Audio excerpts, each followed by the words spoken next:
Kaliganj union ছাত্রলীগের আজকের এই কর্মী সভার সভাপতিত্ব করছেন কালিগঞ্জ ইউনিয়ন ছাত্রলীগের সংগ্রামী সভাপতি জনাব মোশাররফ হোসেন নিশাদ। সঞ্চালনার দায়িত্বে আছেন কালিগঞ্জ ইউনিয়ন ছাত্রলীগের সংগ্রামী সাধারণ সম্পাদক আল মামুন সাগর। আপনারা জানেন আজকে এখানে যারা ছাত্রলীগ বক্তব্য রাখবেন, প্রধান অতিথি বিশেষ অতিথি বক্তব্য রাখবেন। আপনারা জানেন এখানে বিশেষ অতিথি একজন বক্তা রয়েছেন যার সিগনেচারে আমি ছাত্রলীগের সাধারণ সম্পাদক হয়েছিলাম।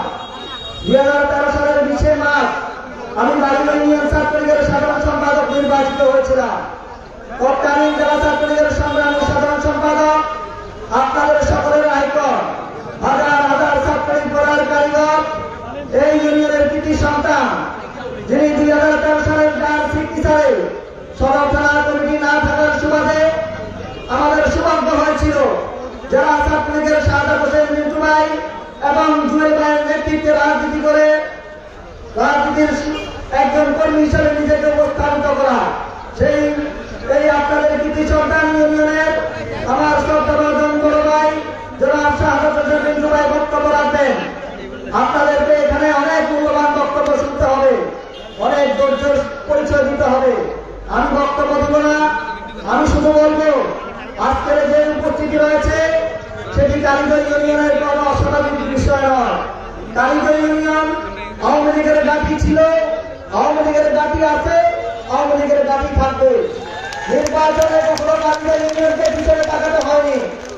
যতটুকু জাতীয় নির্বাচন হয়েছিল ফেনী সদরের ভিতরে একমাত্র ইউনিয়ন সেটি হচ্ছে কালিগঞ্জ ইউনিয়ন, যে স্বাধীনতার পরবর্তী সময় একবারের জন্য কালিগঞ্জ ইউনিয়ন কখনো পরাজিত হয়নি, ভবিষ্যতেও পরাজিত হবে না। তবে আজকের এই কর্মী সভায় কর্মী ভাইদের দৃষ্টি আকর্ষণ করে বলছি, আপনাদের চেয়ারম্যান মহোদয় বক্তব্য রেখেছেন, উনি বলেছিলেন ছাত্রলীগের কোনো চাওয়া পাওয়া থাকে না। ছাত্রলীগ বঙ্গবন্ধুর আদর্শ নিয়ে রাজনীতি করতে হয়, বঙ্গবন্ধুর আদর্শকে লালন করে, বঙ্গবন্ধুর আদর্শকে ধারণ করে ছাত্রলীগ সামনের দিকে এগিয়ে যেতে হয়। ছাত্রলীগ কোনো বাধাকে বাধা মনে করতে পারে না, ছাত্রলীগের সামনে কোনো বাধা থাকতে পারে না। ছাত্রলীগ সকল আন্দোলন সংগ্রামের সামনের সারিতে থেকে নেতৃত্ব নিয়ে থাকে। ছাত্রলীগ ওই স্বাধীনতা বিরোধী জামাত বিএনপির কোনো অপশক্তিকে ভয় পায় না। ছাত্রলীগ কোনো অপশক্তিকে ভয় পেয়ে পিছু হতে না। ছাত্রলীগ সবসময় সামনের সারিতে থেকে মুক্তিযোদ্ধা থেকে শুরু করে সকল গণতান্ত্রিক আন্দোলনে ছাত্রলীগের ভূমিকা ছিল সর্বপ্রথম।